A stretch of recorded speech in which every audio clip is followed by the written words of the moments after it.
جب بارات آیا کرتی ہے نا جہاں کھانے کا انتظام ہوتا ہے تو لڑکے کا باپ گلے میں بیگ ڈال کر کے نا اور یوں آستین چڑھا کے چکر لگا کے پوچھا ہاں بھائی شیوانی صاحب بوٹی ٹھیک ہے، شوربہ ٹھیک ہے، نمک ٹھیک ہے؟ ایسے لگتا ہے جیسے کہ شداد یا حامان ٹہل لگا ہو۔ اور اگر اسی محفل میں دیکھنا ہو بیٹی کا باپ کون ہے تو پوچھنے کی ضرورت نہیں ہے۔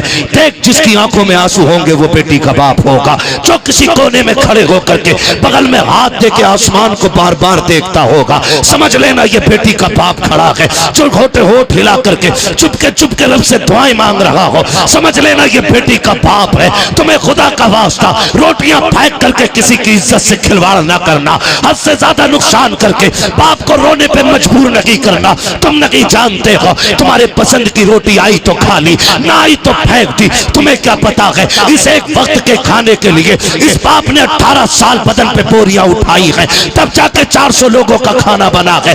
اس نے 13 سال تک لوگوں کے تھکے کھائے ہیں، تب جا کے اس نے قورمہ بنایا ہے۔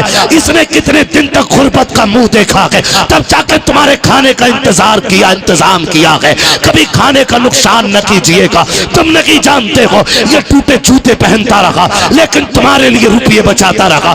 اس نے پھٹے کپڑوں پہ پیبند لگا کے پہنے لیکن تمہارے شامیانے کا انتظام کیا ہے۔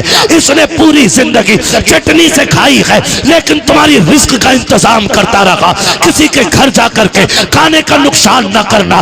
تم نہیں جانتے ہو جب بارات کی بھیڑ کھانے کے لیے آتی ہے بیٹی کا باپ ہاتھ بھی نہیں اٹھا سکتا، کوئی دیکھ نہ لے، بغل میں چپکے سے ہاتھ دبا کے کہتا ہے مالک لاج رکھ لینا، 18 سال کی محنت لگی ہے، میری تو 18 سال کی محنت ہے، میری بیٹی کی پوری عزت داؤ پہ لگی ہے۔ اگر ایک مہمان بھوکا چلا گیا پوری زندگی میری بیٹی کو تانے دیے جائیں گے۔ کوئی کہے گا تیرے باپ سے روٹی نہیں کھلائی گئی، کوئی کہے گا تیرے باپ سے مہمان نہ سنبھالے گئے، کوئی کہے گا بڑی باتیں کرتا تھا تیرا باپ۔ اور تمہیں خدا کا واسطہ کسی کی عزت سے کھلواڑ نہ کرنا۔ اگر کسی کے یہاں گئے ہو کھانے میں نمک مرچ زیادہ ہو عیب نہ نکالنا، بلکہ کہہ دینا خدا کا شکر ہے اچھا بنا ہے۔ اگر تو اتنا کہہ دے گا بیٹی کے باپ کا کلیجہ ٹھنڈا ہو جائے گا۔ خدا کی قسم کھا کے کہتا ہوں تیرے 2 جملے صرف بیٹی کے باپ کو نہیں بلکہ رسول پاک کو بھی راضی کر دیں گے، خدا پاک کو بھی راضی کر دیں گے۔